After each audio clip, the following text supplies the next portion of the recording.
Bonjour à toutes et tous. D'abord, je suis quand même très impressionnée de voir le monde dans cette salle pour une histoire des féminismes. Je reconnais que ça fait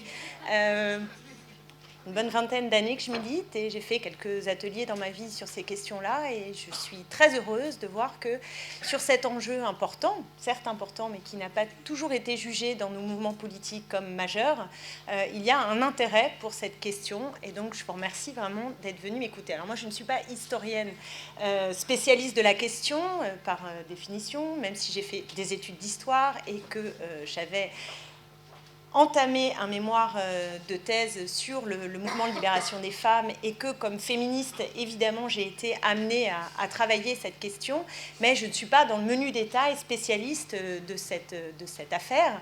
Donc je voudrais juste d'emblée vous dire que le propos que je vais tenir devant vous est un propos de femme engagée, avec aussi sans doute quelques partis pris qui se verront dans le type de féminisme que je défends, et j'y reviendrai. Mais ce qui me paraît important, c'est d'avoir une vue un peu d'ensemble de ce qu'a été cette histoire, parce que aujourd'hui, pour les nouvelles générations, et sans doute vous faites le même constat chez les plus jeunes, dès ma génération, on a grandi avec l'école mixte, la pilule, et l'idée qu'il y avait une égalité entre les hommes et les femmes, que, en tout cas, l'inégalité entre les hommes et les femmes était une vieille affaire, et quand vous dites à des jeunes de 20 ans qu'il y a seulement un siècle, les femmes ne pouvaient pas ouvrir un compte en banque sans l'autorisation de leur mari, ne pouvaient pas porter un... Alors, commencez pas, là, sinon on n'est pas sorti de l'auberge. J'y reviendrai. Les lois civiles, non, je vous assure, il y a un siècle, non. C'est 1938 et 1965, les lois civiles. Non mais c'est bien, vous suivez, vous êtes engagés. Donc nous ne sommes qu'en 2018, donc je vous assure, il y a un siècle, c'était pas possible. Il y a un siècle, on n'avait pas le droit de vote, il n'y avait pas la libéralisation de l'avortement, et donc les femmes étaient assujetties à un niveau que les nouvelles générations n'imaginent absolument pas. Et donc ce bouleversement majeur, qui est une révolution, et je pèse mes mots, parce que je crois profondément que le XXe siècle aura marqué la révolution. Alors je parle du féminisme français, ou en tout cas occidental, je ne vais pas m'étendre ailleurs, hein, je resterai sur le territoire qui est le nôtre, le territoire national, même si, bon, il y a des imbrications, mais je ne suis pas spécialiste pour avoir une vision plus vaste, et bien sûr que c'est aussi un phénomène mondial, mais en tout cas je crois que le XXe siècle aura marqué une rupture qui est une rupture considérable, majeure, et que les nouvelles générations n'imaginent absolument pas. Alors, cette révolution, vous l'imaginez bien, elle ne s'est pas faite toute seule, et il a fallu qu'il y ait d'abord des personnalités qui pensent autrement, des rebelles, des insoumises, quelques insoumis aussi, par rapport à la pensée dominante, et puis progressivement des mouvements collectifs qui ont donné des combats sociaux, des combats politiques qui ont permis les avancées que nous connaissons, et j'en ai cité quelques-unes tout à l'heure. Et c'est au cours des 19e et puis surtout 20e siècle, mais dès le 19e siècle, on voit apparaître des formes de contestation et des formes collectives qui permettent d'avoir une pensée qui s'émancipe de la façon dont on avait de penser les rapports entre les hommes et les femmes, et de penser les femmes, toujours dans une vision de hiérarchie entre les sexes, hein, c'est-à-dire les hommes dominent et les femmes sont dominées, mais aussi avec cette logique de la différence des sexes qui a été, pendant des siècles et des siècles, l'argument à partir duquel on a pensé la domination et l'oppression des femmes. Donc je crois que, en tout cas, ce qu'il faut retenir, c'est que c'est la Révolution française, paradoxalement, c'est un des paradoxes, comme l'a pensé Joan Scott, qui est une intellectuelle américaine qui a travaillé sur la Révolution française et sur la question des femmes. C'est la Révolution française écarte les femmes dans l'accès à la citoyenneté notamment, c'est-à-dire qu'elle ne fait pas de l'égalité entre les hommes et les femmes son sujet, et pour autant, c'est à partir de cette brèche qui s'ouvre avec la pensée des Lumières et qui s'ouvre avec l'égalité pensée pour autre chose que l'égalité entre les hommes et les femmes, que progressivement, des intellectuels et des groupes vont réussir à détourner ces idéaux pour les mettre au service de l'émancipation des femmes. Donc c'est cette histoire-là qui me paraît déterminante, et donc pour vous dire que sans ces mouvements féministes et féminins, sans une pensée des rapports sociaux entre les sexes, il n'y aurait pas eu d'avancée. Et je voudrais revenir d'abord sur la chape de plomb telle qu'elle a pesé pendant très longtemps. Parce que, globalement, les femmes ont donc été opprimées pendant des siècles et des siècles, et elles ont été aussi gommées de l'histoire officielle. C'est-à-dire que les femmes ne participaient pas, ne font pas partie, l'histoire appartient aux grands hommes, comme on le voit sur le Panthéon, aux grands hommes, la patrie reconnaissante, vous le savez. Et donc, les femmes sont gommées de l'histoire parce qu'on faisait l'histoire des grands hommes, de ceux qui décidaient, et donc elles n'existaient pas dans cette affaire-là. Et par ce biais-là, par ce fait-là, il se trouve que les personnalités qui ont fait avancer l'égalité entre les hommes et les femmes se sont elles aussi trouvées complètement gommées. C'est-à-dire que si vous demandez aujourd'hui, même dans cette salle, quelques noms de grandes féministes, de grandes personnalités qui ont fait avancer l'égalité entre les hommes et les femmes, en général, il n'y a quand même pas grand monde. On va retrouver peut-être Simone de Beauvoir. Maintenant, je crois que de très jeunes connaissent Olympe de Gouges, parce qu'il y a eu un moment... Oui, mais c'est récent. Moi, à l'école, ma génération n'a jamais entendu parler d'Olympe de Gouges à l'école. C'est assez nouveau. En tout cas, pas dans mes classes. Peut-être dans d'autres, avec certains enseignants d'histoire. Pardon, il y a un peu de monde. C'est bien, c'est bien, c'est bien. C'est l'accès à la sortie en cas de... Ensuite, il y a un problème. Hein, et ce ne sera pas les femmes et les enfants d'abord s'il y a un problème. On est d'accord? Ok. Donc il en reste 2, mais il y a toute une série de noms que peut-être, je ne suis pas sûre que tout le monde soit au même niveau de connaissance dans cette salle, mais je vais dire au hasard des femmes comme Jeanne de Rouen, comme Hubertine Auclair, comme Madeleine Pelletier, comme plein d'autres de ce type-là. Ce sont des noms dont en général on n'a jamais entendu parler, alors qu'elles ont imprimé de façon très forte l'histoire entre les hommes et les femmes. Et ce qu'elles ont su faire, ça a été précisément de braver la bienséance, et parfois même au risque de leur vie, et c'est important de le souligner, parce qu'un certain nombre d'entre elles ont fini à l'asile psychiatrique. C'est même presque une des marques de fabrique, souvent, des femmes qui se sont rebellées sur ces enjeux-là. On les prenait pour des folles, elles ont fini par finir à l'asile, en tout cas, et ça interroge aussi bien sur l'asile que sur les droits des femmes. Je pense en particulier à Théroigne de Méricourt, qui était une... alors, le terme de féminisme, j'y reviens tout à l'heure, est anachronique quand on l'utilise avant le tournant du siècle 19e, 20e, mais Théroigne de Méricourt était un personnage qui, notamment, se battait pour organiser un corps d'armée au moment de la Révolution française. Elle a terminé fouettée en place publique, puis à l'asile.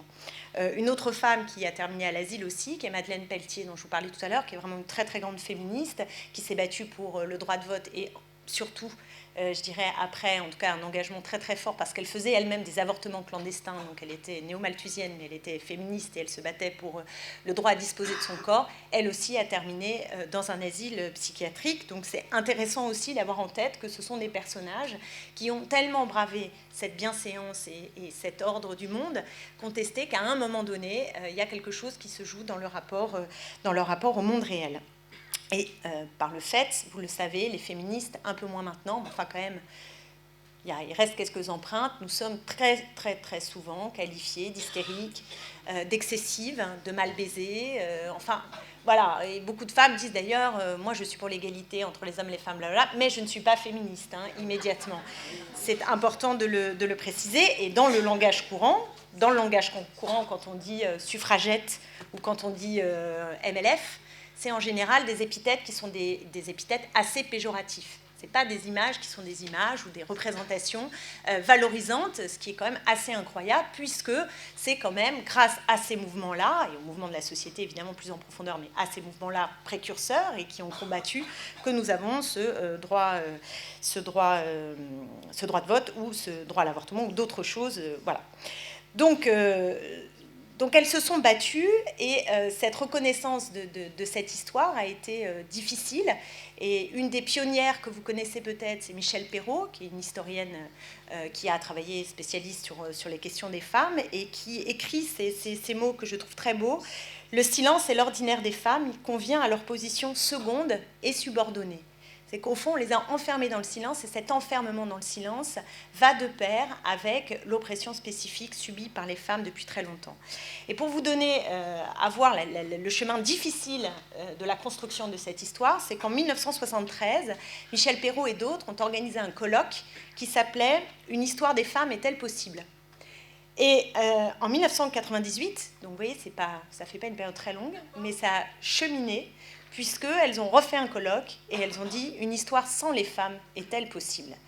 Et ça nous dit simplement le chemin parcouru, c'est-à-dire que petit difficilement, évidemment, ça ne s'est pas fait en un jour, mais il y a quand même cette idée qu'on va pouvoir travailler sur cette histoire-là. Alors c'est lié aussi à toute l'historiographie du temps long, des masses, et plus simplement de l'histoire que des grands hommes, qui a évidemment permis aussi, là aussi, d'ouvrir une brèche pour les historiennes et les historiens qui avaient décidé de travailler cette question. Alors, je voudrais commencer par ce à quoi, au fond, alors je vais le faire évidemment à la serpe, hein, vous m'en voulez pas, parce que sinon on pourrait y passer vraiment très très longtemps, mais à la serpe, pour bien se le remettre en tête, ce à quoi donc se sont attaqués les penseurs de l'égalité entre les sexes. Et je voudrais commencer par ce qui, moi, me frappe, en tout cas m'a toujours frappé, c'est la permanence et la force argumentative de légitimation idéologique de la différence des sexes et de la hiérarchie des sexes, de l'ordre des sexes. Et ça, c'est assez impressionnant parce que quand on regarde à travers le temps, ça ne prend pas toujours les mêmes formes, c'est-à-dire que ce n'est pas identique, ce n'est pas toujours argumenté de la même manière, mais en revanche, ce qui revient sans cesse, c'est que, au nom d'une raison ou d'une autre, il y a bien des dominants et des dominés, ceux qui sont forts, ceux qui sont faibles, et donc une répartition qui est une répartition qui s'ancre notamment, vous le savez bien, dans la sphère publique qui est le domaine réservé aux hommes et la sphère privée qui est le domaine réservé aux femmes. Et de tout ça se mêle une histoire qui est une histoire qui vraiment s'inscrit très fortement dans les siècles. Alors je vous le disais tout à l'heure, moi, un de mes partis pris, parce que je suis matérialiste profondément, et donc c'est vrai que parmi les féministes, il y a, j'y reviendrai tout à l'heure, un courant qui se dit essentialiste, c'est-à-dire un courant qui fait l'éloge de la différence des sexes. Et moi, je fais partie vraiment de celles et ceux qui pensent que c'est toujours au nom de la différence des sexes qu'on a opprimé. Et j'aime beaucoup cette phrase d'une femme que vous connaissez peut-être, qui s'appelle Colette Guillaumin, qui était anthropologue et qui a beaucoup travaillé ces questions-là, et qui dit « Crier à la différence admirable, c'est accepter la pérennité du rapport d'exploitation. On est toujours différent par rapport à un point fixe, par rapport à une norme.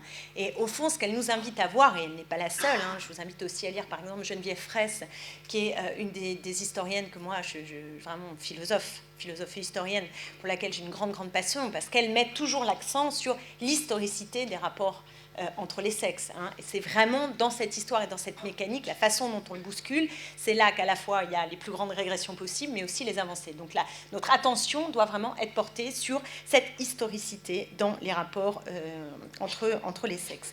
Donc la légitimation, je disais, de l'asymétrie des genres, pour prendre un terme un peu à la mode dont on pourra discuter peut-être tout à l'heure, elle s'est fabriquée, je vais utiliser un mot très butlerien, par la répétition de l'énoncé. C'est-à-dire que c'est la répétition de l'énoncé qui fait la force des choses. Vous connaissez Butler, ce qu'elle raconte, Judith Butler, qui est une féministe américaine, et j'aime beaucoup comment elle raconte le fait que c'est parce que sans arrêt on répète des gestes dans nos corps ou des postures ou des façons de se regarder, des façons d'être, qu'on intériorise qui on est. Vous voyez, quand quelqu'un ouvre la porte, quasiment, pas toujours maintenant, et puis ça a un petit peu bougé, mais très facilement on a un regard parfois, vous savez si c'est un homme ou si c'est une femme. Voilà, c'est quelque chose qui, par la répétition dans les corps, dans la gestuelle, fait qu'on finit par...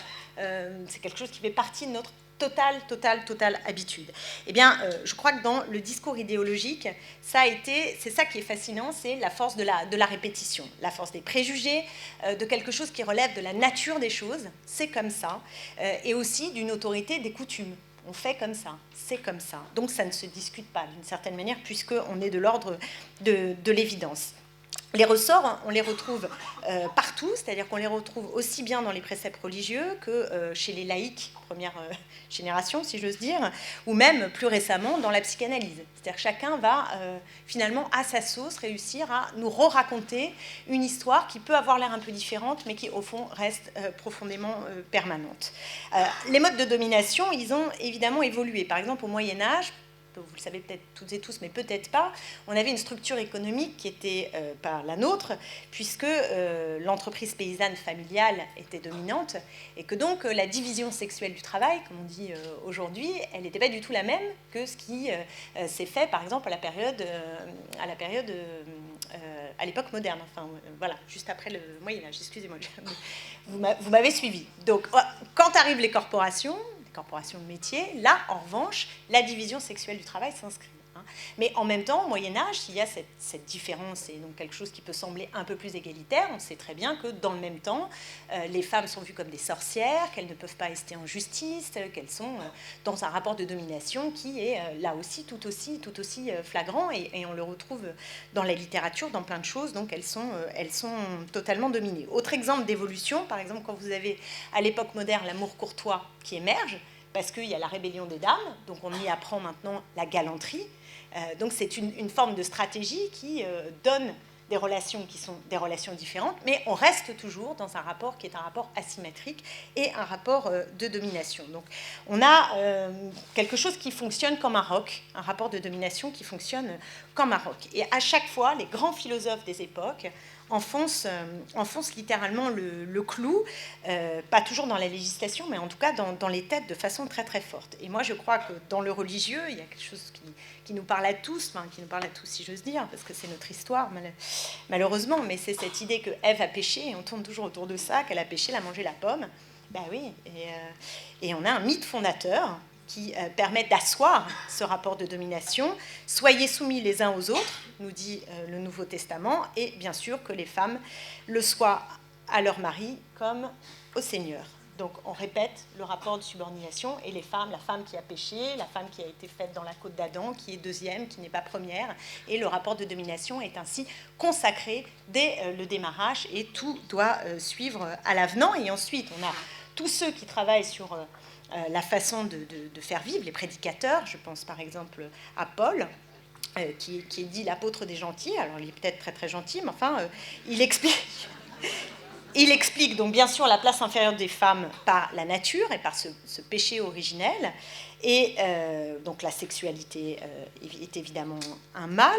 Il instaure, vous savez, une espèce de morale conjugale et sexuelle chrétienne, donc c'est pas super sympathique à l'époque. Il prône le port du voile, on oublie, mais enfin ça marchait bien aussi quand même à l'époque, hein, parce que l'homme est l'image et la gloire de Dieu, et la femme est la gloire de l'homme, hein, chacun doit bien le savoir. Et c'est là que les femmes sont interdites de parler dans les églises, d'enseigner ou de commander. Et l'homme a été créé, donc le premier, et donc c'est lui, tout le reste doit être à l'avenant. Les femmes sont vécues, et ça je trouve qu'il y a quelque chose qui en reste toujours très, très fortement, qui se pérennise, c'est qu'on est des tentatrices. On l'a même eu dans la franc-maçonnerie. Vous savez qu'une des raisons quand même des loges non mixtes dans la franc-maçonnerie venait aussi du fait que si on mélangeait les deux, on n'allait pas plus très bien travailler, parce que les femmes sont quand même des tentatrices, et qu'elles ne sont pas chastes, et elles peuvent être des séductrices et donc faire tomber l'homme dans la désobéissance. Ceci étant, là je vous parle de religion, mais on retrouve la même chose par exemple chez Machiavel, qui est donc Machiavel plutôt, là on est dans une pensée plus politique, hein, qui stabilise aussi dans la conception de la politique plus moderne, mais là aussi les femmes sont vécues comme des potentielles pécheresses, c'est-à-dire c'est elles qui peuvent amener le désordre dans la cité.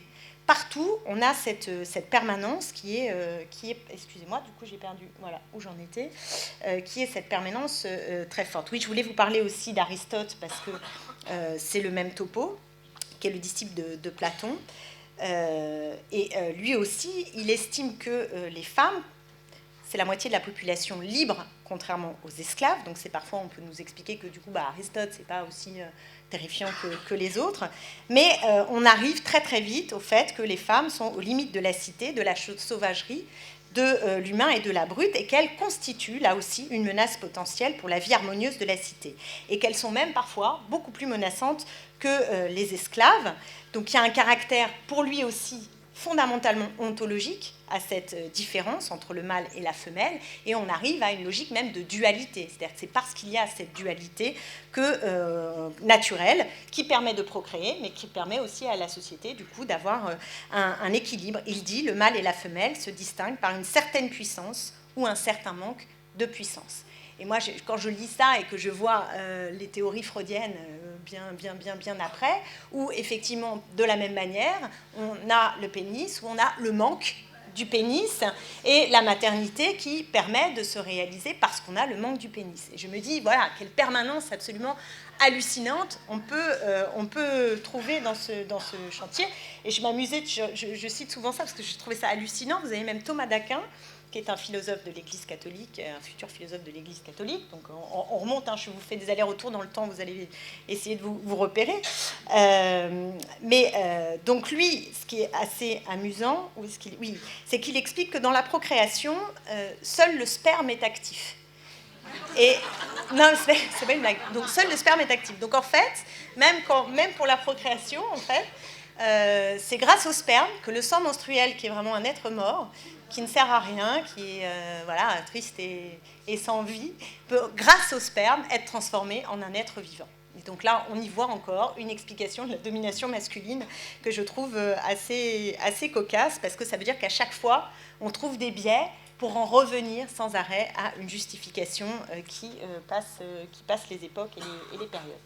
Et donc tout ça pour vous dire que ceux qui ont réussi à un moment donné à penser autrement, il fallait vraiment quand même sortir des clous dominants, rabâcher, re-rabâcher, re-réciter, re-retourner, etc. Donc parmi les pionniers qu'on classe parfois comme féministe, mais c'est tout à fait exagéré, puisque je vous disais, le terme n'apparaît, et la réalité sociale et politique n'apparaît qu'au tournant 19e, 20e, mais très couramment, on dit qu'en tout cas, la première femme qui est identifiée comme ayant un discours, pas féministe, mais en tout cas pour l'époque, très en contradiction avec les termes du moment, c'est notamment Christine de Pisan. Donc on est là au 14e, 15e, donc ça remonte un peu.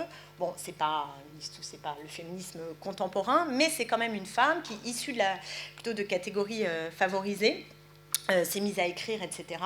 Et elle a écrit un livre qui s'appelle La Cité des Dames, à l'époque, où justement elle imagine des personnages féminins et elle valorise le féminin. Et elle se bat contre ce que je vous disais, qui était notamment très fort au Moyen-Âge, où les femmes étaient vues sans arrêt comme des sorcières, comme des femmes qui pouvaient apporter le mal. Elle essaye de convaincre que les femmes ne sont pas que le mal, et donc elle est dans la valorisation du féminin, mais c'est une parole qui est une parole forte et qui existe à ce moment-là, qui a une certaine audience, puisqu'elle a même un débat qui a pignon sur rue, je veux dire, dans les débats informés de l'époque, avec ce fameux roman qui s'appelle le roman de la rose. Je ne sais pas si certains d'entre vous connaissent cette histoire-là, et donc elle débat avec lui pour expliquer que ce roman de la rose, qui est vécu comme quelque chose de plutôt bien, qui valorise plutôt les femmes, elle dit mais pas du tout, au contraire, c'est dévalorisant, littéralement dévalorisant pour les femmes. Donc c'est Christine de Pisan, une des premières dont on identifie qu'elle pose en tout cas un acte qui n'est pas un acte anodin. Une deuxième figure qui est tout à fait remarquable, mais alors on est dans l'ordre du précurseur, le plus précurseur, c'est François Poulain de la Barre. Alors je vous recommande, si vous avez un moment, de lire ses œuvres. Il y en a pas 150 000 et puis ça va assez vite. Hein. C'est un auteur donc qui est il est né en 1647, donc vous voyez, donc vous arrivez tournant, 16e, donc c'est bon. C'est pas voilà. Et donc lui, il a carrément théorisé, et c'est vraiment passionnant, c'est-à-dire que parce qu'il est dans la logique de la philosophie de Descartes, il essaye de rationaliser et de lutter contre les préjugés. Et il fait un exercice qui est d'ailleurs très drôle à lire aujourd'hui, parce qu'il dit « Ah oui, je sais, qu'est-ce que ça serait drôle d'imaginer que des femmes puissent être juges, puissent porter un pantalon, monter... » Bon, enfin, toutes sortes de choses, mais il essaye de convaincre son public qu'après tout, pourquoi pas ? C'est vrai que ça paraît complètement délirant, mais il faut se déprendre des préjugés. Donc il fait tout un livre sur le fait de se déprendre des préjugés, et on lui doit cette phrase que j'aime énormément, qui est « L'esprit n'a pas de sexe », et qui est une phrase forte, hein, qui je crois d'ailleurs a servi après en je ne sais pas comment on dit, l'épithète du deuxième sexe de Simone de Beauvoir. Il me semble que c'est celle-là qui est sur un des deux tomes. Pardon ? La Porte. Rien à voir avec François Poulain de la Barre, excusez-moi. Voilà. Ah non, c'est pas cette phrase-là qui est en épitaphe du deuxième sexe, c'est une autre de lui qui est « Tout ce qui a été écrit sur les femmes doit être suspect, car ils sont à la fois... Et tout ce qui a été écrit sur les femmes par des hommes doit être suspect, car ils sont à la fois juges et partis. » Voilà. Y compris son œuvre ? Non. Oui, bien sûr. Ah, y compris son œuvre. Ah oui, non, mais il est complètement. Il est très. C'est une écriture qui est très modeste, très prudente, mais voilà, il veut essayer d'en revenir et d'interroger ce qui peut sembler comme une évidence, et donc il prend ce parti qui est quand même particulièrement original pour la période. Et donc, je vous disais, on en arrive à la... Je vais aller vite, hein, parce que je suis un peu bavarde, puis c'est bien si on a un échange pour rentrer quand même dans le cœur du sujet.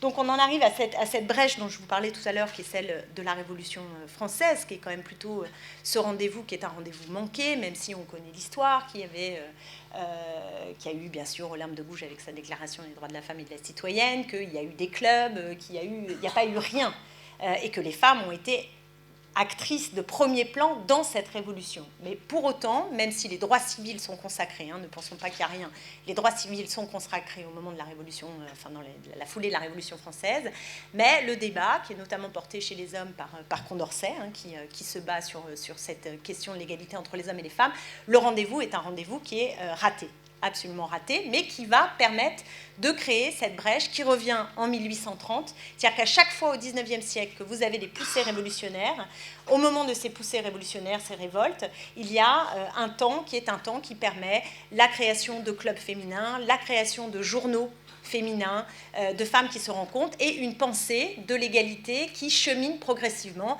en 1830, en 1848 de façon assez forte, même si là encore la République de 48 ne permet pas l'accès des femmes au droit de vote et pour être des citoyennes à part entière, et puis ensuite, avant 70, autour de 1870 et de la Commune, pareil, refièvre et repoussé pour cette égalité entre les hommes et les femmes.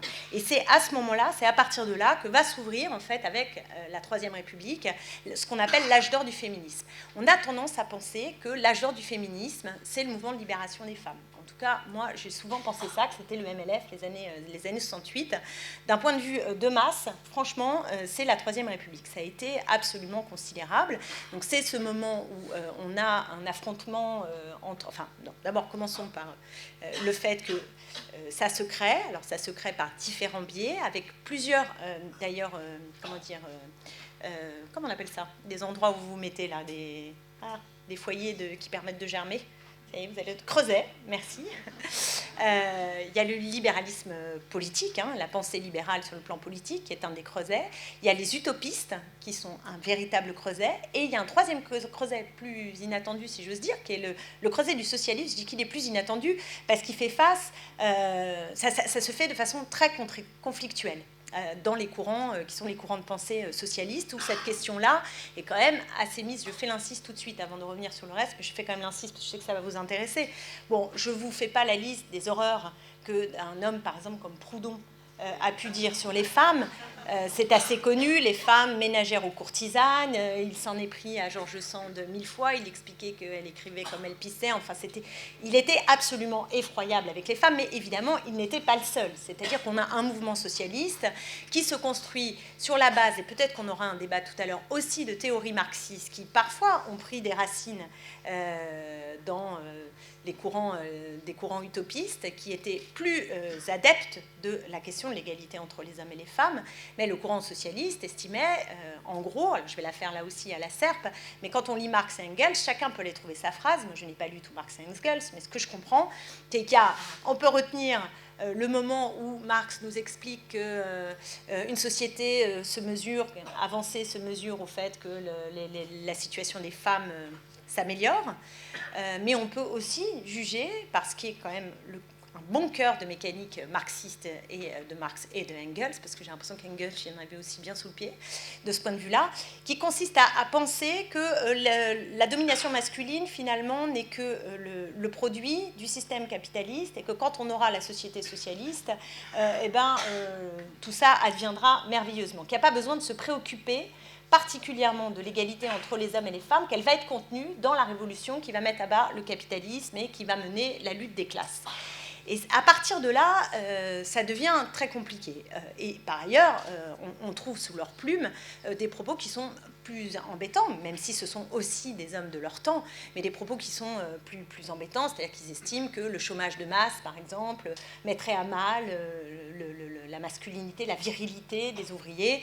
Et donc, il y a pas mal de propos qui sont des propos qui se retrouvent de fait très sexistes et très machistes. Bref, on s'occupe de la lutte des classes, le reste viendra après, et la question des femmes n'est pas une question. Et à partir de 1870 et plus en avant, on a des courants qui se mettent à se battre sur ces terrains-là. Et ce qui fait la force, je crois, de la Troisième République, c'est qu'on a à la fois des courants radicaux, dont une des figures de proue, j'en reparlerai tout à l'heure, c'est Hubertine Auclair, mais avec d'autres, et un autre courant qui est plus de masse, qui est plus modéré, mais qui est réellement de masse, et qui se crée notamment sous l'impulsion d'une femme comme Maria de Rheims, d'un homme comme Léon Richer, d'une femme aussi haute qu'on appelle André Léo, André et, elle s'appelait je ne sais plus comment, du coup, elle avait un autre nom, mais donc André Léo, ou d'autres femmes qui ont créé des clubs qui deviennent, au tournant du siècle, des lieux de masse. Hein, c'est-à-dire que vous avez, par exemple, une association féminine, alors on dit plutôt les mouvements féministes, plutôt féminins, mais des mouvements féminins qui, à ce moment-là, peuvent compter, au tournant du siècle, à peu près 250 000 membres. Ce qui est quand même considérable. Donc, ce n'est pas petit, c'est considérable. Et je vous parlais d'Hubertine Auclair parce que c'est elle la première féministe à s'auto-proclamer féministe. En 1892, elle reprend un terme, je ne sais pas si tout le monde le sait ici, peut-être, qui était le terme notamment utilisé par Alexandre Dumas fils, celui qui a écrit La Dame aux Camélias, et qui utilisait le terme féministe, qui était son usage à l'époque, pour dire un défaut de virilité chez un homme. Donc ça voulait dire un défaut de virilité chez un homme.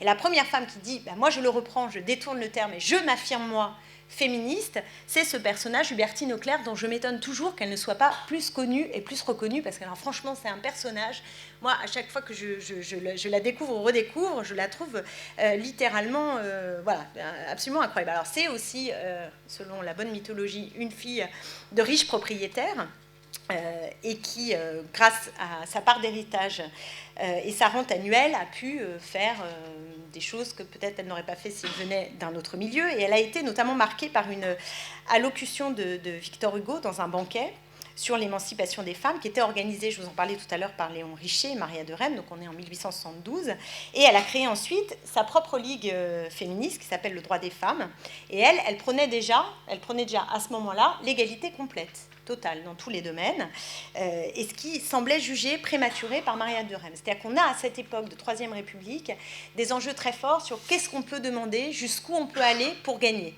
Et le droit de vote apparaissait pour certains comme une demande trop excessive pour réussir à faire avancer au fond l'émancipation des femmes. Et elle a absolument peur de rien. Et alors, je vois cette scène et ce discours magnifique, si vous avez un jour aussi l'occasion de le lire, je vous recommande, qui est cette parole. Elle tient un discours, mais vous l'imaginez, cette Hubertine Auclair, je ne sais pas, je l'imagine avec ses grandes jupes, là, à l'époque et tout, et elle arrive dans le congrès ouvrier socialiste à Marseille, on est en 1879, et elle fait un discours qu'on trouve où elle explique à un parterre d'hommes la logique qu'il y a. Vous voulez l'émancipation des ouvriers, vous voulez l'émancipation des prolétaires, et bien imaginez-vous que c'est la même chose et qu'il vous faut promouvoir l'émancipation des femmes. Et c'est vraiment un discours qui est tout à fait remarquable. Ceci dit, elle a absolument peur de rien, parce qu'ensuite, elle refuse de payer l'impôt. Tant qu'elle n'a pas le droit de vote, elle dit « moi, je n'ai pas le droit de vote, je ne paye pas l'impôt ».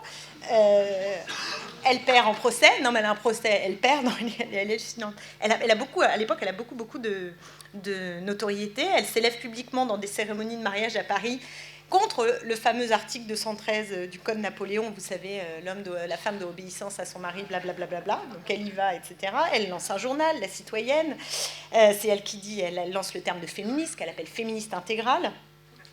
Ensuite, elle rebaptise le droit des femmes en la Société pour le suffrage des femmes, et c'est elle d'ailleurs la première. Alors, elle est profondément républicaine, c'est vraiment une républicaine, et c'est elle la première qu'on va traiter de suffragette française. C'est la suffragette française, la première, c'est dans le journal L'Éclair, on la trouve sous ce surnom, la suffragette française, et elle est pionnière dans le mouvement socialiste à défendre cette égalité entre les hommes et les femmes. Alors, elle n'est pas toute seule, il y en a d'autres qui... Il ne faut pas avoir Pierre Leroux, par exemple, et pas tout à fait comme Proudhon. Je ne vais pas faire toutes les nuances là, mais c'est juste pour se remonter le moral et se dire que voilà, tout n'a pas été, même si ce n'est pas évident. Et donc, c'était une féministe particulièrement visible, particulièrement radicale, et en opposition avec donc Maria de Rheims, qui d'ailleurs progressivement ils organisent des congrès y compris internationaux féministes, etc. Et là, c'est très violent entre eux, parce qu'ils lui refusent de lui donner la parole, et qu'on voit là et des clans qui se forment. Et George Sand, qui était plutôt proche de Maria de Rem et Léon Richer au début, se porte candidate en 1910 aussi avec Hubertine Hucler, juste pour vous dire qu'à ce moment-là, on a un féministe qui devient un féministe de masse et qui est lui aussi traversé par un débat interne stratégique sur comment faire avancer. Mais sans doute que le pan modéré, le pan le plus modéré, qui aussi a eu ses déclinaisons au début du XXe siècle, déclinaisons chez les chrétiens, c'est-à-dire qu'il y a eu l'association dont le nom m'échappe, quelque part, mais l'association de femmes chrétiennes.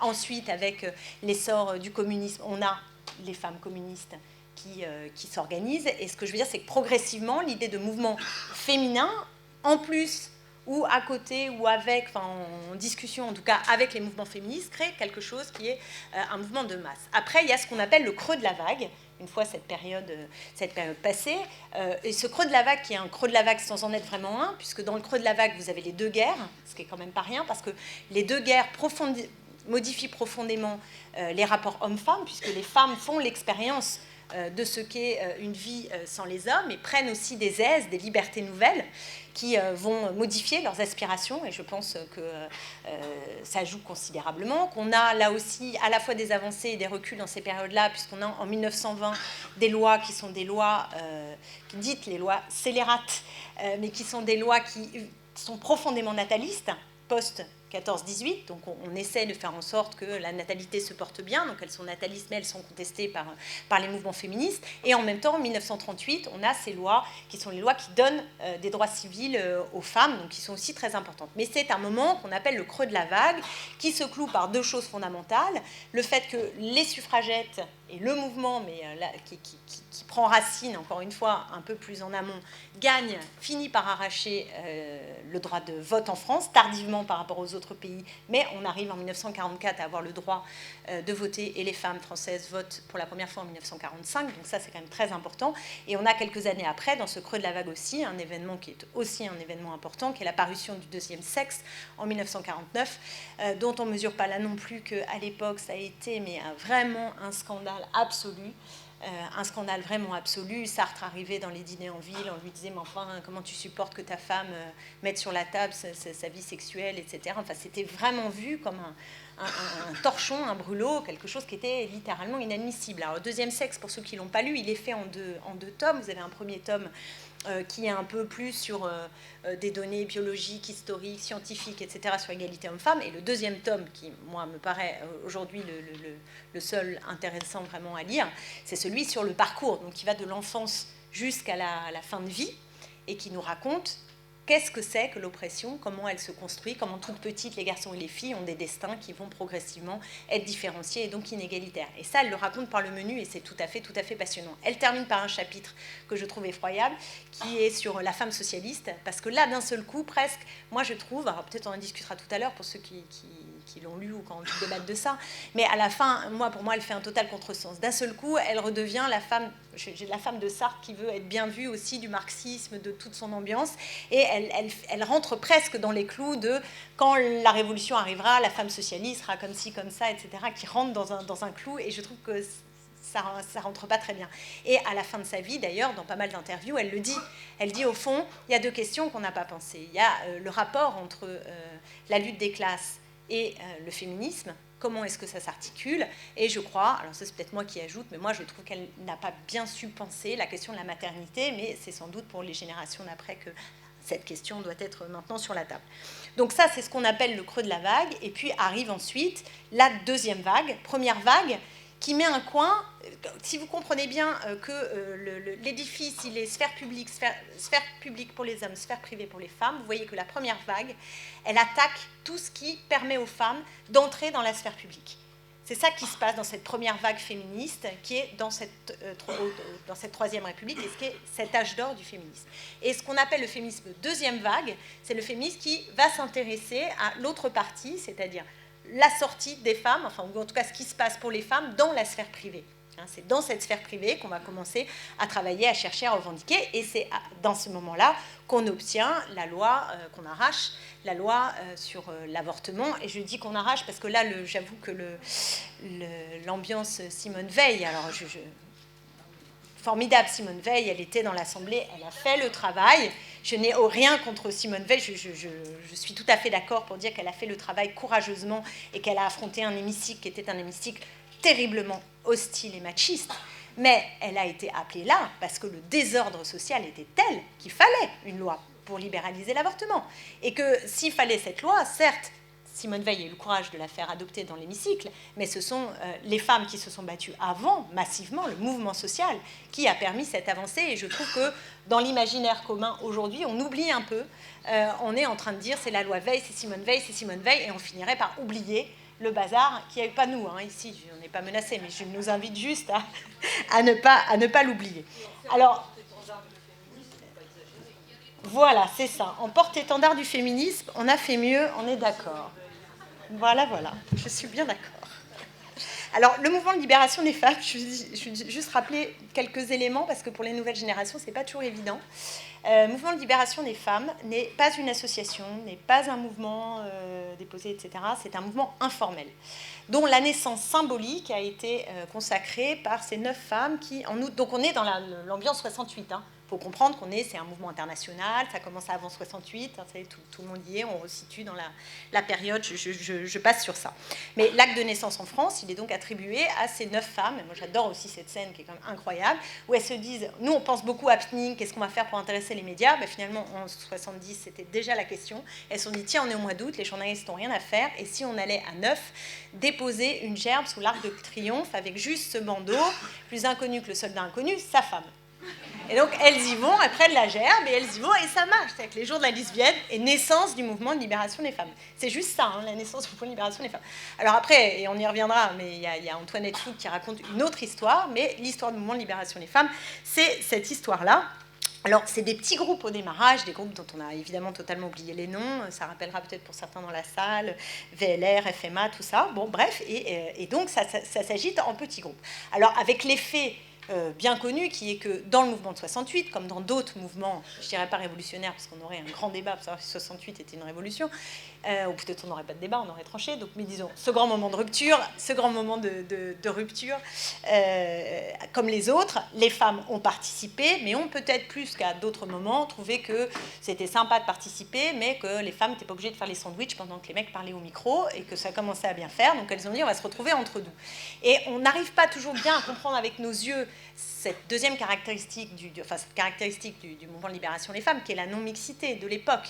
Mais cette non-mixité, elle a été décisive. D'abord parce que si les femmes ne se retrouvaient pas entre elles à ce moment-là, alors elles n'arrivaient pas à prendre la parole. C'est-à-dire que les mecs, hop, le phénomène se répétait, et ce n'était pas possible. Et que par ailleurs, pour ce qui a été de la tâche de ce moment politique particulier, il a fallu cet entre-soi, parce que la connaissance, elle s'est faite à partir du récit partagé. Les femmes se sont racontées que les tâches domestiques, elles n'étaient pas partagées, qu'elles sortaient dans la rue le soir, elles avaient peur, que tiens, une telle était battue par son mari, tiens, une autre avait été violée, etc. Et à partir de ces récits-là, de ces histoires vécues, elles ont compris que ce n'était pas chacune dans son coin qui vivait quelque chose, soit de singulier, soit de, hors sol, mais qu'il y avait bien un phénomène social, et qu'à partir du moment où c'était un phénomène social, on pouvait le défaire. Et ça, c'est très, très important à comprendre. C'est que ce mouvement de libération des femmes, il s'est fait à partir d'une parole, privée, échangée collectivement. On a réussi à construire un discours social sur le patriarcat, sur le système d'oppression, etc. etc. Et donc, c'est bien cet entre-soi féminin qui, je crois, a été la clé à ce moment-là. Ensuite, dans les choses très importantes, qui vont avec d'ailleurs, c'est les axes de revendication. Alors, il y a peut-être quelque chose d'assez paradoxal dans le mouvement de libération des femmes, c'est que à la fois c'était un mouvement qui était très divers, évidemment, je reviendrai tout à l'heure, mais très, très divers, mais très informel. Vous voyez, il y avait un côté comme très 68, quoi, voilà, de liberté, de contestation de l'État, de l'ordre, de la loi, etc. Et qu'au fond, c'est quand même un mouvement qui a réussi à arracher plusieurs lois, la loi de 75, je vous le disais, mais aussi la loi de 80, de 1980, qui est la loi qui définit le viol. Et ça, c'est très important aussi, hein, c'est-à-dire que la loi de 80, contrairement à ce qu'on croit, c'est pas le viol est un crime, le viol est déjà un crime, mais il n'a pas de définition. Donc en 80, ce que les féministes obtiennent, ce que le mouvement féministe obtient, c'est le fait qu'il y ait une définition. Et donc c'est assez intéressant de voir que ces mouvements qui n'étaient pas obsédés dans leurs activités concrètes par la loi, ont quand même réussi à arracher, par leur mobilisation, des lois. Alors, elles se sont mobilisées pour, je ne dis pas sur l'avortement, comme vous le savez, le manifeste des 343, le mot de veau qui a été déposé dans l'association Laissez-les vivre, comme ça. Enfin, elles avaient des manifestations monstres qu'on n'imagine pas, ou sur le viol, là aussi, après le procès de Bobigny, qui est plus connu, le procès de Bobigny avec Gisèle Halimi, sur l'avortement, mais on en a un autre en 78 qui est très important aussi, où c'est 2 jeunes femmes qui sont violées, qui ont fait de l'autostop et qui ont un procès, et c'est Gisèle Halimi qui y va aussi, et donc la question est de savoir si elles l'ont bien cherché ou si elles ne l'ont pas bien cherché. Bon. Et, ouais, déjà, on y est toujours, peut-être on en reparlera tout à l'heure, sur la question du consentement. Donc, non, voilà. Donc je crois que ce qu'il faut retenir, c'est la non-mixité, la modernité des formes, l'ancrage évidemment dans un mouvement qui est un mouvement international, et ces 2 grandes batailles dont je parlais, l'avortement et le viol. Et puis aussi, je crois, en effet secondaire, en 82, le remboursement de l'IVG est aussi une des victoires du mouvement. Et c'est un moment très prolixe sur l'analyse du système d'oppression des femmes, qui est donc vécu bien comme un système. Donc, ce n'est pas comme sous la Troisième République. On est quand même dans un autre moment où on pousse l'analyse sur le système d'oppression. Et au fur et à mesure, on se rend compte qu'il y a différents courants qui émergent et qui se combattent. On va dire... Alors, c'est toujours difficile à classifier parce que tout le monde pourrait s'engueuler sur les classifications. Mais enfin, en gros, on avait quand même une tendance, ce qu'on appelait la tendance lutte des classes, et justement tout un courant qui a essayé de réfléchir à l'articulation entre les combats féministes et le combat de lutte des classes, dont une des figures que vous connaissez peut-être est Christine Delphi, qui a proposé une théorie avec laquelle moi je ne suis pas forcément d'accord, mais qui est quand même intéressante, sur le mode de production domestique. Et c'est quand même intéressant parce qu'elle essaie de prendre le marxisme, de l'appliquer au rapport entre les hommes et les femmes, et elle explique que le point de départ, c'est l'oppression matérialiste, c'est le fait que on esclavagise des femmes pour faire un travail bénévole à la maison et que du coup on les enferme dans la maison, et qu'à partir de là, c'est là que se construit par ce mode de production domestique le rapport de domination homme-femme.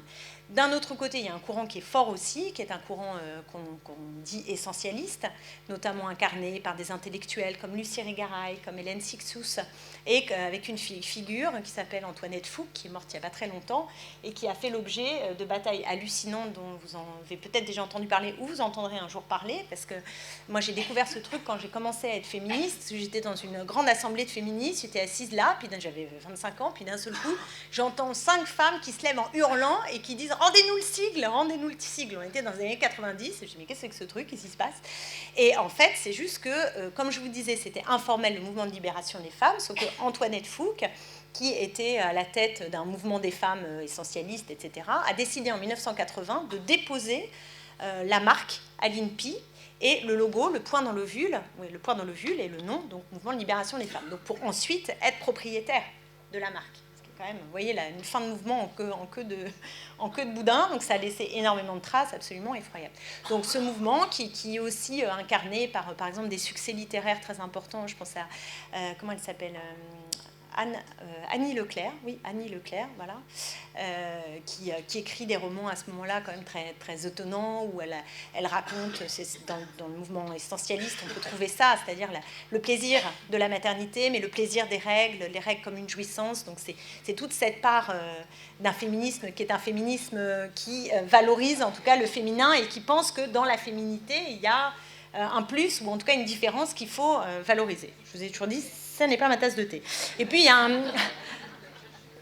a un féminisme qu'on dit plus égalitariste, que je ne sais pas, pour moi, c'est par exemple Gisèle Halimi, vous voyez, c'est des femmes qui se battent pour le combat pour l'égalité sans forcément avoir ces théorisations des autres qui s'entre-déchirent. Donc c'est juste pour vous dire que si on met un S à féminisme, c'est vraiment pas un hasard. C'est-à-dire qu'il y a bien un corpus commun qui est qu'on revendique l'égalité entre les hommes et les femmes, ça c'est clair, en droit comme en fait, mais pour autant, cette conception et cette formalisation de l'égalité, elle peut aussi se faire dans la différence ou pas dans la différence, dans l'articulation avec le matérialisme historique ou pas, enfin vous voyez, et qu'ensuite on rentre dans des débats qui sont des débats très complexes, très dense, où il y a des affrontements réels. Donc l'idée que le féminisme est un dogme est par exemple une idée complètement délirante et totalement sans rapport avec la réalité de la pensée féministe, des pensées féministes qui sont très fécondes à ce moment-là et qui continuent d'être fécondes. Donc je ne fais pas plus long sur ces années 68, enfin sur le mouvement de libération des femmes, mais ensuite c'est vrai que ça s'est un peu éteint, mais comme le mouvement social, c'est-à-dire ce qu'on observe à chaque fois, c'est que le mouvement féministe, il arrive à des moments en corrélation avec l'ensemble des mouvements de la société. Donc s'il y a un pic dans les années 68, c'est pas un hasard, et s'il y a un reflux après dans les années 80-90, c'est pas non plus un hasard. Est-ce qu'il y a maintenant une troisième vague ? Moi, j'avoue que je ne sais pas, c'est aux historiennes et aux historiens de le voir. Ça fait un moment que c'est une question qui est dans l'air du temps. Moi, quand j'avais créé avec d'autres, notamment avec un garçon qui s'appelait Thomas Lancelot, c'était en 1997, un mouvement féministe mixte, il y avait déjà des papiers qui disaient, voilà, troisième vague, parce que c'est un mouvement féministe mixte, donc c'est pas comme le mouvement de libération des femmes, on est dans une autre époque. Bon, en même temps, on n'était pas dans des mouvements de masse, avec les débats sur la parité, où on a vu réémerger les conflits. Vous avez vu sur la parité, on a vu émerger quand même terriblement le conflit entre essentialistes et anti-essentialistes. Je ne sais pas si tout le monde a ça en tête. En fait, sur la parité, c'était, si vous dites que... oui, je ne sais pas, bon, allez, j'y vais. Si vous dites sur la parité que l'universel est dual, c'est-à-dire que l'universel est 2, alors vous pouvez dire il faut 50-50 à l'Assemblée nationale. Hein, je la fais brève. Donc, à partir de là, vous avez les féministes et anti-essentialistes de mon genre qui vont dire « Ouh là là, attention, faisons attention ». Ça voudrait dire que la différence des sexes, elle est supérieure à toutes les autres différences et que, quelque part, elle est réinscrite dans le réel. Et après, vous avez aussi des féministes anti-essentialistes, comme moi, qui peuvent dire non, c'est pas à ce titre-là, mais si on ne fait pas à un moment donné une loi qui pousse, on n'y arrive pas. Mais on a remis, vous voyez ce que je veux dire, on a redonné du grain à moudre au cœur du débat féministe sur des débats très importants.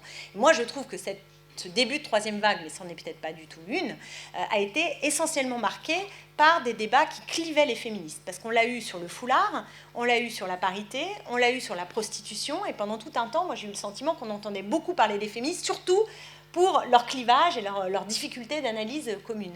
Et avec MeToo, sans doute que là, on a une vague qui est d'abord une déferlante internationale, qui est considérable, et je pense que la lame de fond va être une lame de fond très très importante. Et quand je discute avec des femmes autour de 20-25 ans, enfin entre 15 et 25 ans, j'ai vraiment l'impression, moi j'ai 45 ans, donc ça fait pour le coup vraiment une génération, qu'il y a quelque chose de très différent, en tout cas par rapport à nous, où nous, on a grandi avec l'idée qu'il y avait l'égalité entre les hommes et les femmes. Et quelque part, tout au début de l'enfance, de l'adolescence, ça semblait fonctionner. C'est en rentrant dans la vie active, en devenant mère, etc., qu'on s'est dit, attendez, on nous a vendu un truc, c'est pas du tout ça qui se passe. Alors que j'ai l'impression que les jeunes de 20 ans, c'est une impression, je ne dis pas du tout que c'est la vérité, je vous donne mon sentiment là à l'instant T, j'ai l'impression que les femmes de 20 ans sont beaucoup plus au taquet. C'est-à-dire qu'elles partent en démarrant et elles ont le sentiment qu'il ne va pas falloir leur faire, qu'il n'y a pas d'égalité, que ce n'est pas vrai, etc. Donc c'est une génération suivante et je les trouve, je ne dis pas tout le monde, hein, je ne suis pas en train de vous dire que c'est... Voilà, mais il y a quelque chose autour de MeToo, avec cette libération de la parole et ce lien aussi qui est fait entre le viol et la domination masculine et le machisme, etc., qui est quelque chose, à mon avis, de potentiellement très fécond. Et le fait que vous soyez dans cet amphi très nombreux, c'est aussi le signe d'une appropriation politique plus large de la question, parce que jusqu'ici, l'histoire dont je vous ai parlé est quand même une histoire qui se fait plutôt aux marges des forces politiques, et que l'un des enjeux maintenant, à mon avis, du féminisme, des féminismes, c'est qu'il pénètre de façon plus substantielle et fondamentale le discours politique général. Non pas pour être quelque chose à la marge qu'il ne faut pas oublier, qu'on met en bas, qu'on met une femme sur la photo, mais comment on intègre cette question-là. Parce que je vous demande vraiment de bien, enfin certains, peut-être tous ici, je ne sais pas, toutes et tous ici, je ne sais pas, mais quand on réalise la façon dont ça percute des schémas bien ancrés, que la lutte des classes, et c'est d'ailleurs un des débats qu'il y a eu dans les années 70, c'est-à-dire que la lutte des classes, c'est les prolétaires qui sont dominés et il y a les dominants qui sont... voilà. Si vous introduisez la question de genre là-dedans, ça devient le bordel, parce que vous avez des prolétaires qui peuvent violer des femmes, alors du coup ils sont quoi? Ils sont dominants, dominés, opprimés, on ne sait plus où les mettre. Non, riez pas, parce que ça s'est produit à l'époque du MLF, ça s'est produit avec force, puisqu'il y avait un immigré qui avait violé une femme, et vous aviez des débats infernaux dans les assemblées du MLF, en tout cas trop gauchos, etc., disant, mais est-ce qu'on défend l'immigré qui est un opprimé, ou est-ce qu'on défend la femme qui a été victime de viol. Pareil, une bourgeoise violée, elle est d'abord une bourgeoise ou elle est d'abord une femme violée? Donc ce que je veux juste dire, c'est que ça impacte considérablement, profondément, notre conception même des rapports de domination, ça le complexifie, et moi je crois que ça, plus l'écologie, plus l'antiracisme, ben, ça nous fait un sacré chantier qui a notamment été propulsé au moment des années 68, qui a laissé un bon, voilà, un immense un champ de bataille, et que ce champ de bataille, on est en train, me semble-t-il, de le prendre à bras-le-corps pour arriver à façonner un nouveau récit, qui soit un récit qui prenne en considération l'ensemble des formes d'aliénation et de domination. Et c'est ça, à mon avis, le défi du féminisme aujourd'hui, c'est d'arriver à imprégner le tout, et pas simplement d'être une question qui est une question de côté, qui intéresse certains cercles, certains mouvements, et même que les femmes, parce que dans la troisième vague, je pense que ce qu'on aura vite fini par comprendre, c'est que si on change la place des femmes, on change aussi celle des hommes, par définition, et que donc on est tous dans cette barcasse, et voire même, on peut même penser, pas surtout, mais qu'il y a des tâches, il y a des fonctions, il y a des attributs qu'on a dévalorisés, qui peuvent être revalorisés, et qui peuvent faire du bien à tout le monde si on les partage. Voilà. Je vais m'arrêter là, parce que j'ai l'impression que j'ai été très longue. Je vous remercie.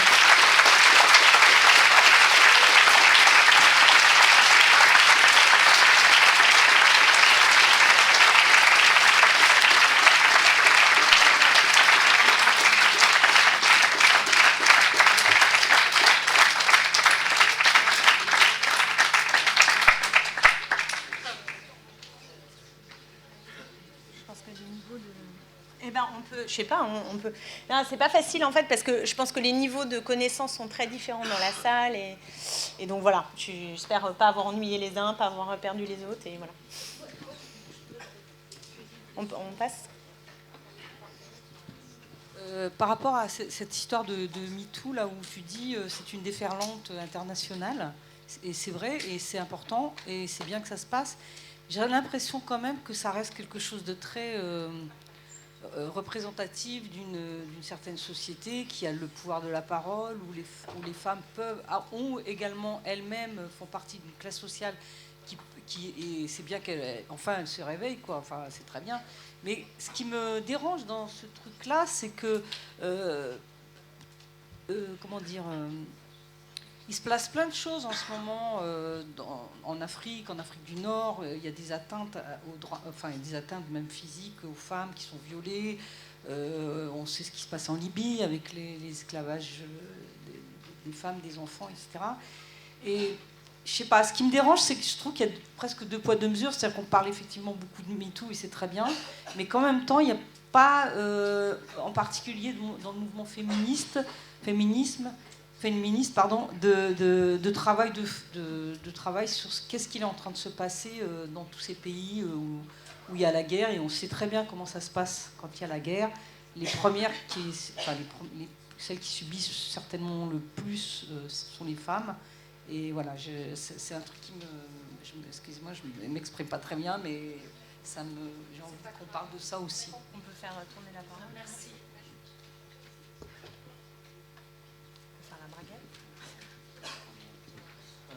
Oui, bonjour. Je voulais vous poser une question sur l'actualité française, plutôt l'histoire très récente du féminisme ou des mouvements féministes français. C'est dans une... je m'excuse pour écorcher son nom, Inigo Herrera, dans un entretien de Podemos, dans un entretien au journal Le Vent se lève, qui était interrogé sur le féminisme, le mouvement féministe très récent en Espagne, et qui a dit que ça avait totalement chamboulé le champ politique espagnol, et que plus aucun parti, même les conservateurs, ne pouvait se dire antiféministe. Et j'ai l'impression qu'en France, c'est pas encore le cas, que le féminisme n'est pas allé aussi loin. C'est-à-dire que par exemple, on a encore des mouvements antiféministes, forts en tout cas, comme Sens commun, la Manif pour tous, les Républicains, et puis une partie des Républicains. Si on veut.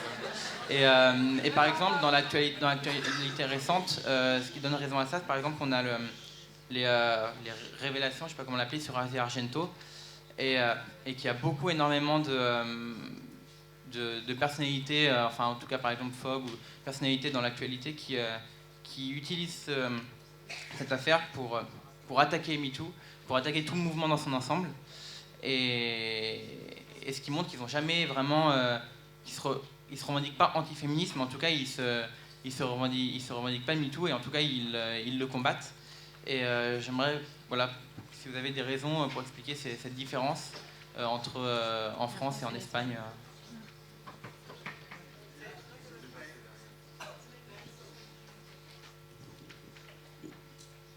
Oui, bonjour.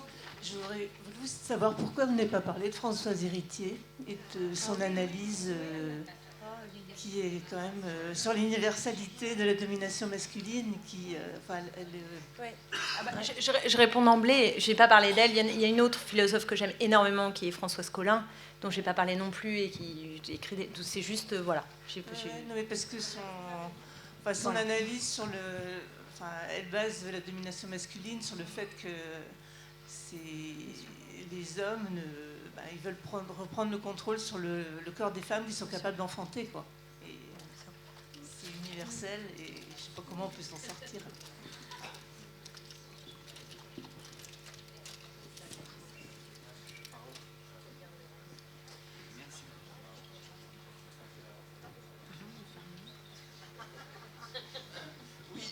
Il me semble effectivement... Est-ce que ça passe ? Bon. Il me semble effectivement que Françoise Héritier, pour moi personnellement, elle m'a appris quelque chose d'important, c'est pourquoi les femmes sont plus petites que les hommes. Et ça, je trouve que c'est très important. Et au fond, ce que j'ai compris, en tout cas, je vais résumer grossièrement, c'est que les hommes mangeaient les bons morceaux, et ce qui restait, c'était pour les femmes. Et que du coup, les nourritures qui permettaient d'être plus grands, c'était les hommes qui les avaient. Bon. Et au fond, on voit bien dans nos générations que quand les jeunes filles mangent autant que les jeunes garçons, eh bien, elles grandissent effectivement.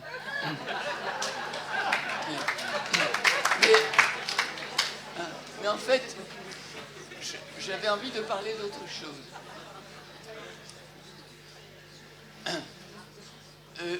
J'habite Montgeron dans l'Essonne, 91, et dans ma petite ville de Montgeron, il y a une médiathèque. Et dans cette médiathèque, j'ai fait entrer un certain nombre de films, et en particulier, peut-être un film que beaucoup ne connaissent pas encore, ça s'appelle Le sel de la terre. Et ce film, je trouve, il est magnifique. Il a vieilli un peu, mais pas tellement. Et dans Le sel de la terre, ce qu'on voit, c'est la lutte des mineurs mexicains pour obtenir l'égalité des salaires, l'égalité des avantages en nature par rapport aux mineurs yankees. Bon. Il y a donc une grande grève. Et dans cette grande grève, les femmes des mineurs mexicains se sentent concernées. Et comme elles se sentent concernées, elles participent à la lutte. Et en participant à la lutte des classes, en somme, d'une certaine façon, en participant à la lutte, eh bien, leur mentalité change et leur rapport à leur mari change. Et on voit une scène magnifique. Je l'ai vu il y a, je ne sais pas, peut-être 60 ans, et je l'ai encore dans la tête. Le mari s'apprête pour donner à nouveau une gifle à sa femme, et sa femme l'arrête et lui dit « Plus jamais tu ne me gifleras !»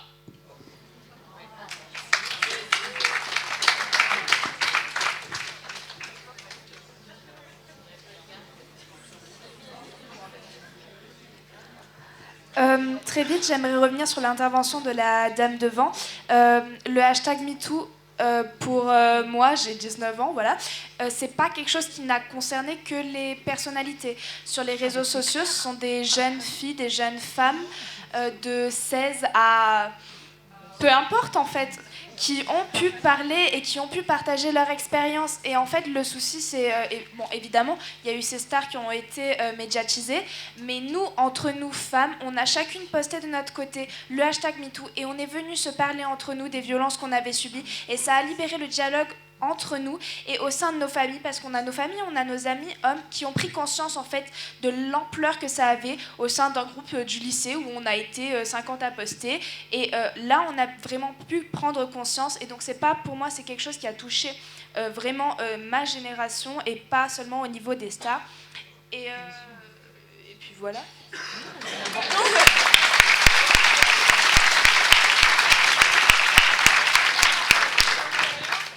J'essaye aussi juste de donner la parole à des gens qui sont assis par terre et qui la demandent depuis tout à l'heure. Merci. Désolée, je te filerai le micro. Moi, je voulais juste avoir une intervention parce que du coup, j'ai 22 ans et j'étais il n'y a pas très très longtemps au lycée, et c'est vrai que j'étais la seule féministe dans ma classe, et j'ai eu des très très gros débats, et j'ai très très mal vécu ma période lycée. Et je voudrais dire que maintenant, j'ai l'impression, bon, il y a eu le phénomène MeToo, tout ça, donc ça a développé certaines choses, mais je trouve aussi qu'il y a une certaine tendance à la mode du féminisme. C'est-à-dire que maintenant, on est féministe sur notre t-shirt, mais on ne l'est plus, et on ne sait même pas ce que c'est le féminisme. Et du coup, je pense qu'en ce moment, il y a un vrai problème de... On ne sait pas ce que c'est, on essaye de s'identifier comme féminisme. Oui, voilà, Marlène Schiappa tout à l'heure. Mais non, mais c'est ça. Les gens se disent féministes.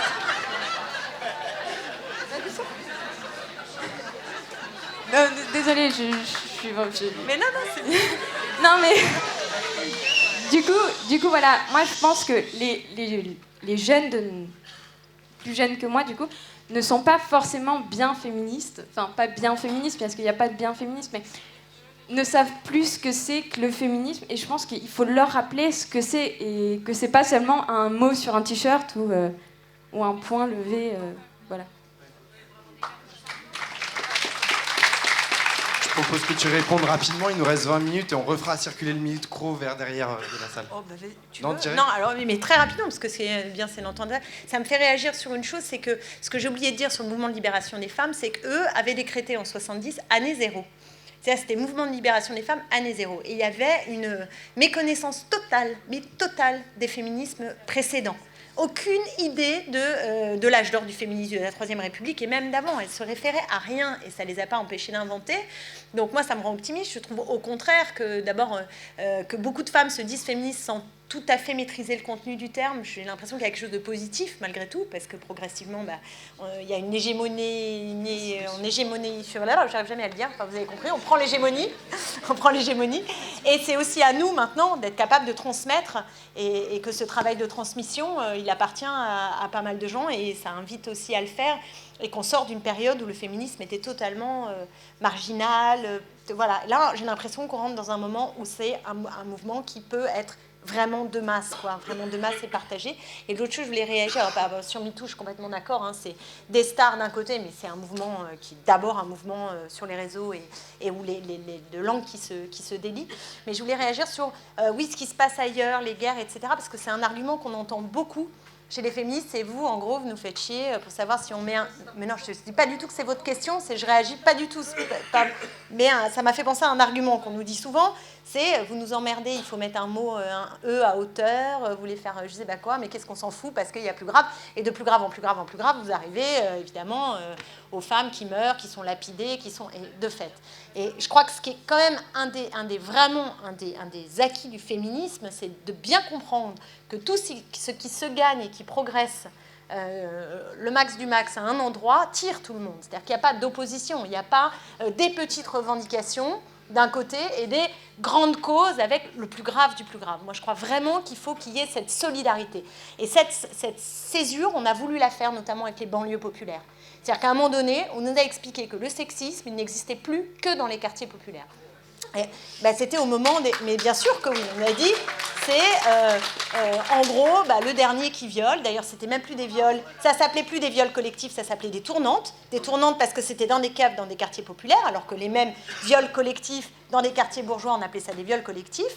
Et donc, j'alerte tout le monde sur le fait que justement, ce qu'on a à faire, c'est à maintenir, à comprendre cette nécessité d'un lien fort de cette question-là qui transcende les classes, qui transcende plein de choses et qui transcende les territoires, et qu'il n'y a pas de petites et de grandes revendications, mais au contraire un combat avec un continuum, parce que précisément, qu'est-ce qu'être féministe? Moi, à mon sens, c'est comprendre le lien entre tout ça. C'est comprendre qu'il y a un lien entre la pub sexiste et la voisine ou soi-même qui est victime de violences conjugales, qu'il y a un lien avec la non-mixité des métiers, qu'il y a un lien avec... Et c'est comprendre ce système, que ça fait système.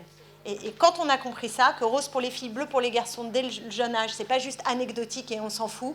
Non, on s'en fout pas parce que c'est déjà une façon d'exprimer une différenciation qui, en bout de course, se traduit par des inégalités fondamentales. C'est ça, à mon avis, être féministe.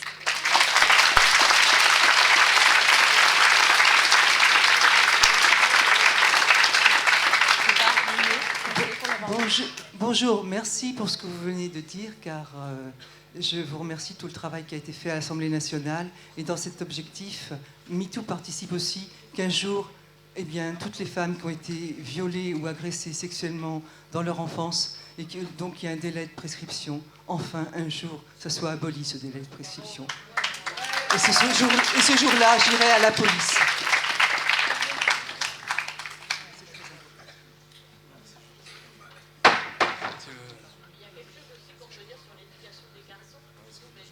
En vrai, je pensais prendre 2 ici, 2 de l'autre côté, etc. pour faire un peu circuler. Bah, tout le monde veut parler, c'est bien. Oui, moi je voulais savoir ce que tu pensais du fait de s'intéresser davantage aux hommes pour libérer les femmes de la domination des hommes. Est-ce que la 3e vague du féminisme ne devrait pas s'attacher davantage à l'éducation des garçons, à libérer les hommes des normes sociales qui les poussent à avoir le travail qui est le plus rémunérateur, qui les poussent à travailler 100 heures par semaine, etc. Est-ce qu'on ne gagnerait pas à décentrer le regard des femmes sur les hommes pour faire progresser l'égalité entre femmes et hommes? Voilà, c'est mon sentiment. Je sais que tout le monde veut parler, mais c'est vraiment difficile. J'essaie juste d'aller un peu partout dans la salle.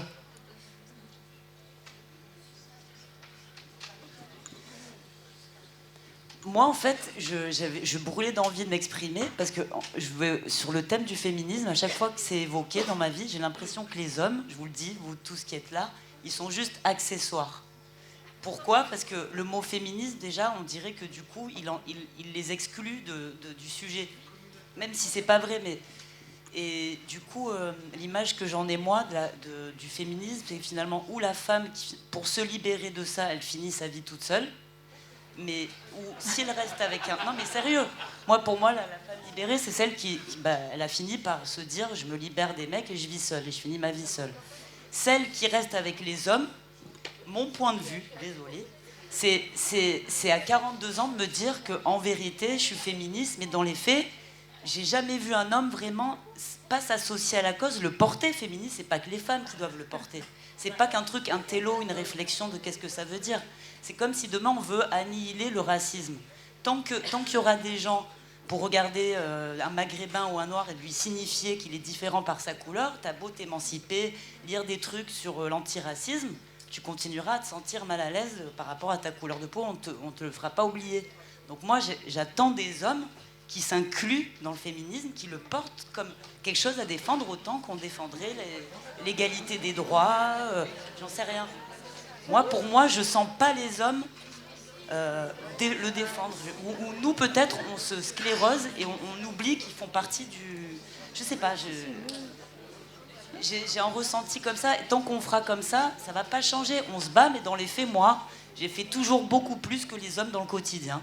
Voilà, donc ça continue, donc je sais pas. Bah oui. Non, mais moi, je voulais répondre, mais la réponse sur MeToo était... mais du coup, répondre à ces 2 questions qui se rejoignent, c'est-à-dire, chaque fois qu'on parle de féminisme, il faut qu'on parle de la place des hommes. Voilà, parce que, évidemment, ça bouleverse tout. Sur l'éducation des hommes. Moi, je suis entièrement d'accord, et d'ailleurs, je pense que les échecs qui ont été sur ce qu'on a voulu faire passer à l'école, les campagnes scandaleuses, etc., en disant que les instituteurs apprenaient à changer les garçons en filles, etc., etc. C'est une attaque frontale sur cette éducation. Ça veut dire que, voilà, à l'école, on ne doit pas mettre dans les textes qu'on apprend qu'en fait, les garçons et les filles, c'est pareil. Mais par ailleurs, ce qui est vrai, c'est que ce questionnement-là, il finit par prendre toute sa place. C'est-à-dire, oh mon Dieu, mais venez, on leur explique comment on devient féministe. Et ça ne nous viendrait pas à l'idée de dire, bon, venez, on explique à un patron comment il pourrait être sympa en vrai, etc. Pour deux raisons. La première, c'est qu'ils y perdent. Ils y perdent à chaque fois. C'est-à-dire, ils perdent sur le fait qu'ils ne peuvent pas abuser sexuellement des femmes, ils perdent sur le fait qu'une femme qui a une autonomie financière, elle ne va pas être dépendante et donc elle peut se barrer à tout moment. Et là, maintenant, ils perdent, y compris dans le chamboulement, et c'est d'où le développement des masculinistes, c'est-à-dire, il suffit d'un petit peu de sperme qu'on a pris chez quelqu'un qui l'a donné à 2000 km, et hop, on est enceinte. Et donc, à partir de là, c'est évident que c'est le chamboulement. Deuxième point, se rendre compte, enfin être féministe à mon avis, c'est ce qu'a dit Clémentine, mais je pense qu'il y a une deuxième chose, c'est constater que notre vie est faite de compromis, de compromission, de renoncement. Voilà. Et ça, c'est vrai que des fois, c'est insupportable.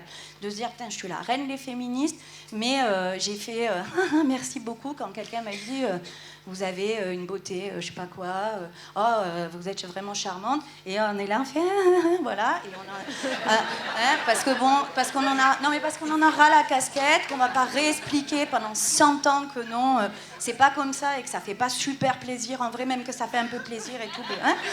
Bon, voilà, donc on dit rien. Et effectivement, on a les boules, là où tu as raison, hein, on a les boules, quoi. Voilà, on a les boules. Et dernier point, j'invite à lire la BD sur la charge morale. On a les boules tout le temps. Voilà, la charge morale, c'est quoi? La charge mentale. La charge mentale, c'est quoi? C'est effectivement, au bout d'un moment, moi, quand mes enfants, leurs habits sont froissés et qu'ils sont mal coiffés, je me dis, oh là là, mon Dieu, mes enfants sont mal élevés et tout le monde va voir que je suis une mauvaise mère, ce qui n'est pas obligatoirement le cas de mon compagnon ici présent qui les envoyait avec une jupe sur un pantalon et qui pensait franchement qu'il était le top des pères parce que lui au moins il les amenait, quoi, tu vois, donc voilà. Et donc à partir de là, le chemin est long, quoi. Le chemin est très long.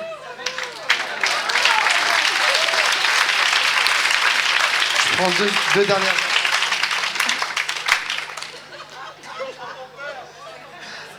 Bon, bonjour. Je voudrais donc par rapport à la jeune femme qui a dit que certains se proclamaient féministes sans trop savoir ce que ça voulait dire, je crois que quelque chose comme aujourd'hui, un historique comme aujourd'hui de Clémentine Autain est très utile pour savoir ce qui a pu se passer et en tirer des leçons, ce qui a pu se passer depuis des siècles. Moi, je voulais simplement rajouter le nom de Louise Michel et en Espagne aussi, les mouvements libertaires Mujeres Libres, femmes libres, tout simplement. Et dans Rosa Luxembourg, bien entendu. Bon. Et dans beaucoup de pays, les femmes abatistes, les femmes kurdes, etc. Je voudrais aussi rajouter, par rapport à la question, la bourgeoise violée est-elle d'abord une bourgeoise ou une violée? Moi, il me semble que dans un autre domaine, Jaurès avait répondu que le capitaine Dreyfus, tout issu de la grande bourgeoisie qu'il était, et tout militaire qu'il était avant tout une victime innocente et qu'il fallait le défendre pour le principe.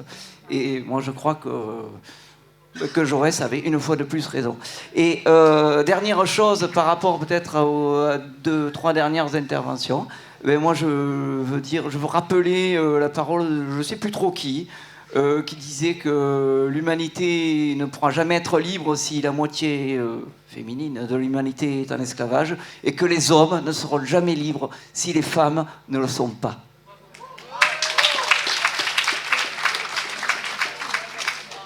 Bonjour. J'ai 4 choses à dire. Tout d'abord, je pense que le féminisme, c'est quelque chose de bon.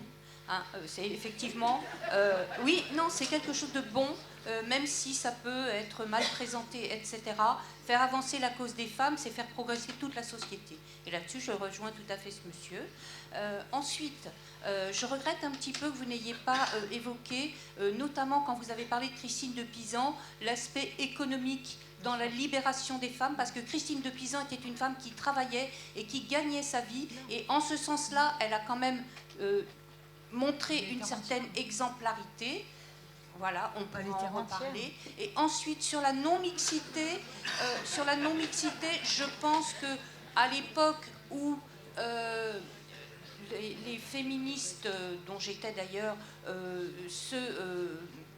refusaient la mixité, c'était aussi parce qu'on avait besoin entre nous de revaloriser notre image narcissique de femme. Je pense que c'était important pour nous de nous retrouver à cette époque-là parce qu'on n'avait pas la parole, on ne s'en rend pas compte aujourd'hui, mais on ne parlait pas. Et à cette époque-là, je voudrais le rappeler, sont sortis beaucoup de journaux, comme vous l'avez rappelé, au moment des révolutions, il y a eu beaucoup de libelles féministes, etc. Mais à cette époque-là, vous avez eu des F Magazine, vous avez eu des Ananas, vous avez eu les femmes en mouvement, etc. Le Oui, nous avortons, enfin tous ces trucs-là. Et donc, vraiment, c'était très important qu'on puisse se retrouver entre nous. C'était pas seulement une question d'exclure les hommes, c'était vraiment pour qu'on se retrouve entre nous, qu'on se retrouve dans une certaine communauté de destin pour retrouver notre histoire, en fait, notre histoire d'oppression. Et je pense que c'était très important. Voilà. Il reste 4 minutes, il me semble, avant qu'on doive rendre la salle. Donc, soit Clémentine, tu veux reprendre une dernière fois la parole. 4 minutes, non, bah alors il y a plein de... C'est vachement chouette, voilà, il y a plein de gens qui ont envie de parler. Il y a une cinquantaine de personnes qui veulent parler. 3 mots, il nous reste 4 minutes. 3 mots...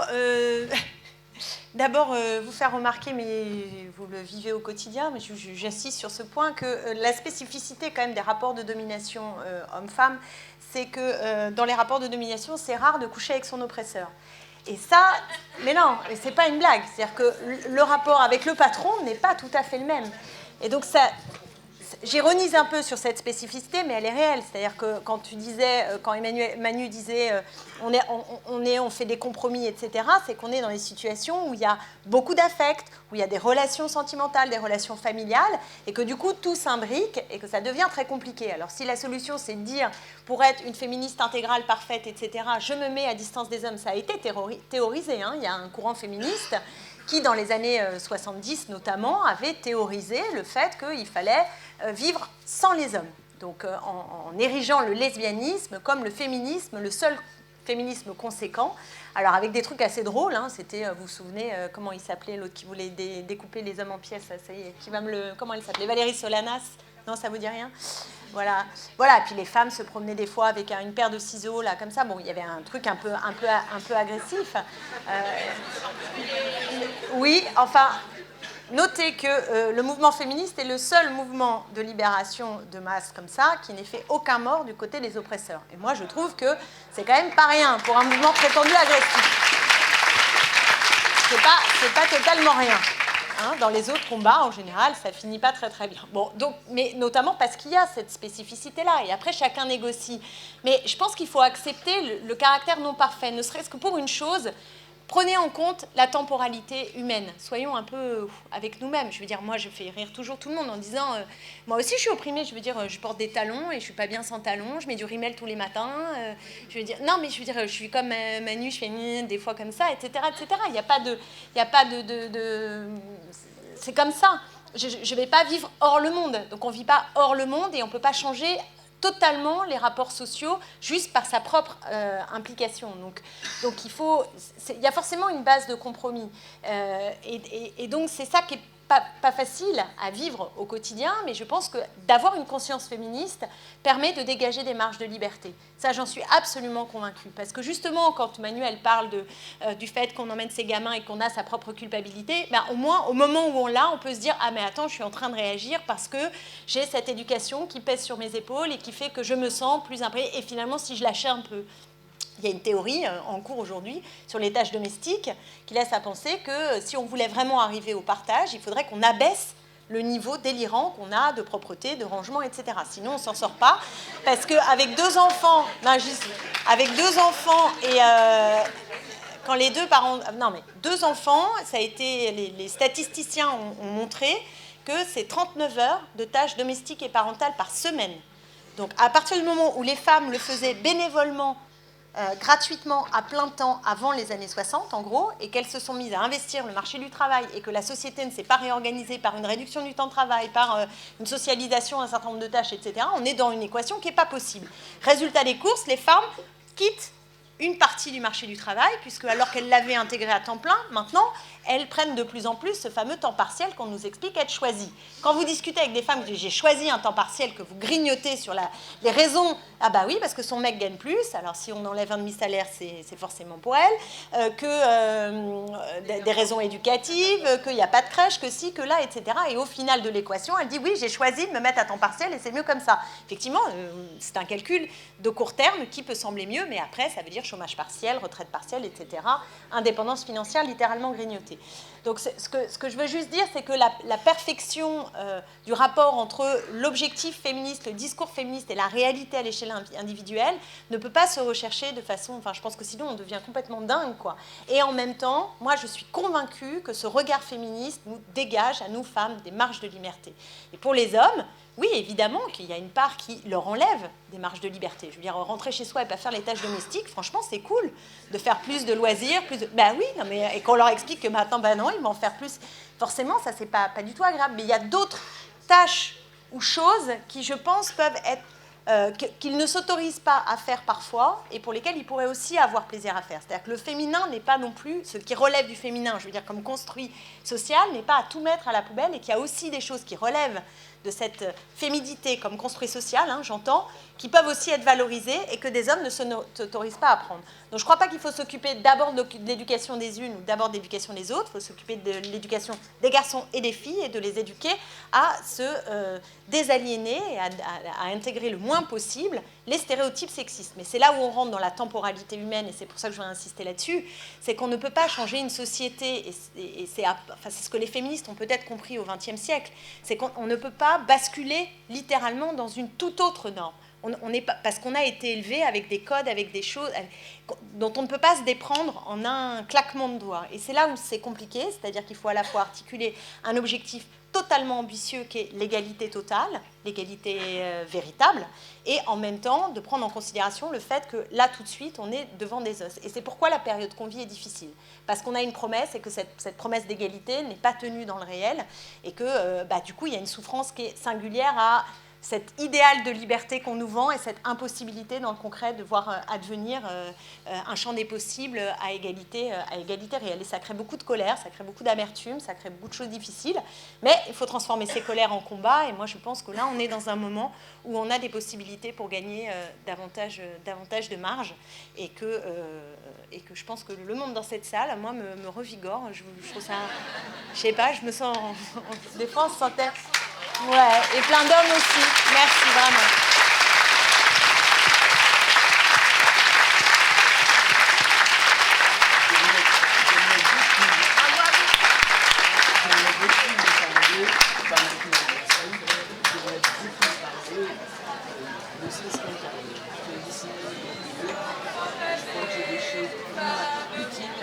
J'ai lu presque tout Bourdieu, on va s'entendre.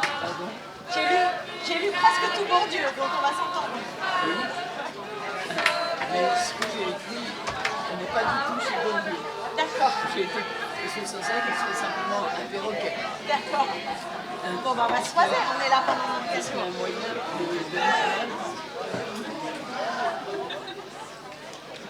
je peux pas vous répondre là tout de suite, j'ai pas mon planning complet, mais on va se croiser. Oui.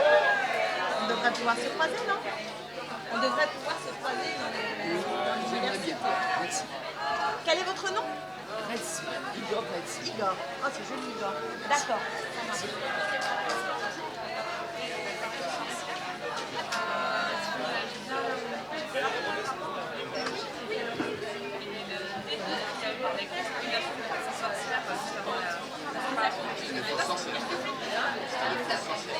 Sage-femme, cartooniste, des personnes qui savaient étudier la terre avec des plans de